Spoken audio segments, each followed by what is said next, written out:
If you've been disappointed with VR performance in Microsoft Flight Simulator 2024 so far, I think you're going to be very pleased with what Sim Update 2 has in store. In today's video, we're going to take a look at what's changed in Sim Update 2, and we're going to do some FPS testing to see what kind of performance improvements are on the table.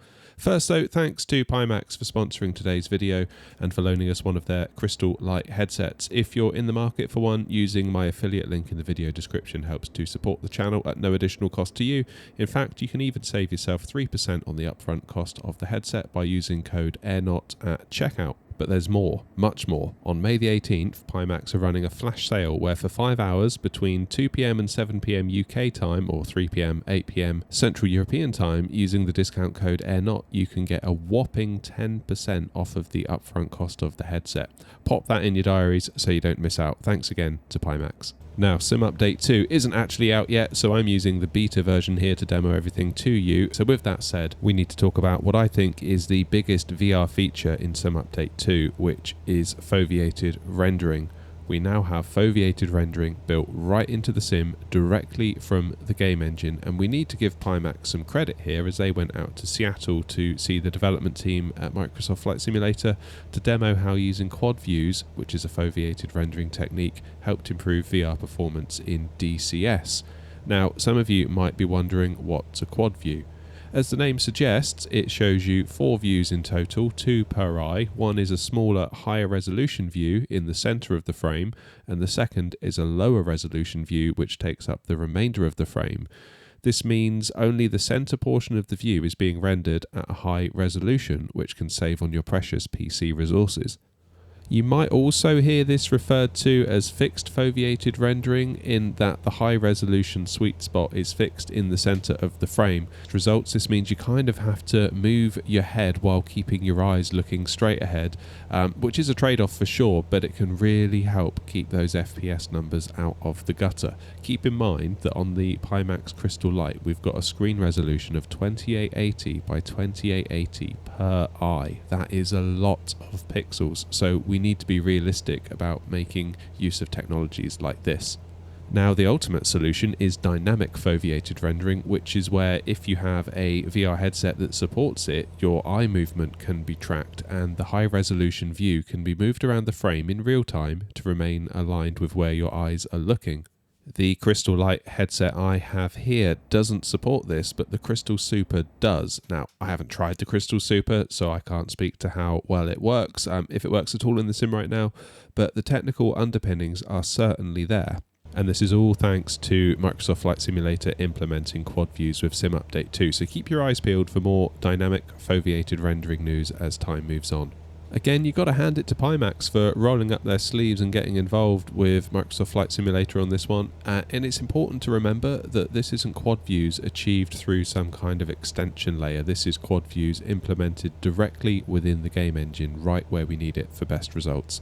So, with all that said, let's run some performance tests and see how toggling on the foveated rendering in Sim Update 2 can impact our precious FPS. Today we're testing on my AMD 7900 XTX, and as for the rest of my system, we're running on an AMD 5800 X3D CPU with 64 gigs of DDR4 3600 CL18 memory.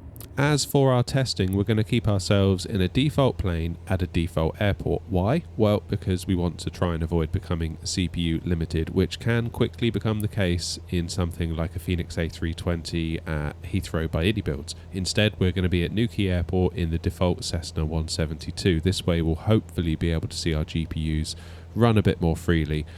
To a point. This is the sim after all. We're running using the Pimax OpenXR runtime, and we're also going to be using the OpenXR Toolkit companion app to chuck up some stats on the screen for us to look at while we fly around. So, with the 7900 XTX, we're going to start out on the high-end preset using TAA with a render scale of 80% with foveated rendering off. So this is just to see what we get without any help from foveated rendering and or FSR3 upscaling, which is also now a thing in Sim Update 2. That's a huge win for AMD owners, by the way, and we'll talk about that more a bit later. Okay, so sitting here on the ground, and I think it's quite clear that we might need a little bit of help. We are hard stuck in the 30s, it seems. 36, 37 FPS seems to be around about the norm. I mean, of course, it is going to vary depending on where you look around the plane. Flick Foveated rendering on, though, and things change. You see that we're now getting close to 50 FPS, which is a massive performance uplift. And keep in mind, this is with no FSR3 upscaling going on at all. Foveated rendering can add to your CPU usage a bit, hence we're seeing slightly higher timings on the CPU render thread, now hovering around 13-ish milliseconds versus the 9 or 10 we saw without it, but that's okay. The juice is certainly worth the squeeze with Foveated rendering, I think it's fair to say. Now, can we get a bit more performance if we layer on FSR3 upscaling as well? Again, this technology is a huge win for AMD owners. Not that we can use it in VR, but for non-VR flyers out there, FSR3 also gives you access to FSR-free frame generation. Again, a massive win in Sim Update 2. Anyway, let's flip on FSR3 upscaling in performance mode and see what happens. And not a whole lot. So this starts to tell me that we've probably got a CPU limit going on. If you look at the CPU render thread time being displayed there, it's about 15 milliseconds. So if we take 1000 milliseconds, i.e. 1 actual second, divide by the 15 milliseconds, we get 66.666 recurring. So if we're not being GPU limited, why do we have an FPS in the high 40s and not 66 FPS? Well, that's because the CPU render thread doesn't tell the whole story. If I quickly flick on the FPS overlay built into the sim, you can see that the 15 milliseconds on the render thread is there, but actually the main thread is up nearer 20 milliseconds, which if you divide 1000 by 20, you've got 50, which is roughly where our FPS is. So it would seem that we are CPU limited at 50 FPS. So right now I could chuck in a 5090 in my system, would still be at 50 FPS. So this information really isn't kind of helping talk me out of getting a 9800 X3D. That's kind of been in the back of my mind for a while now, so RIP my wallet.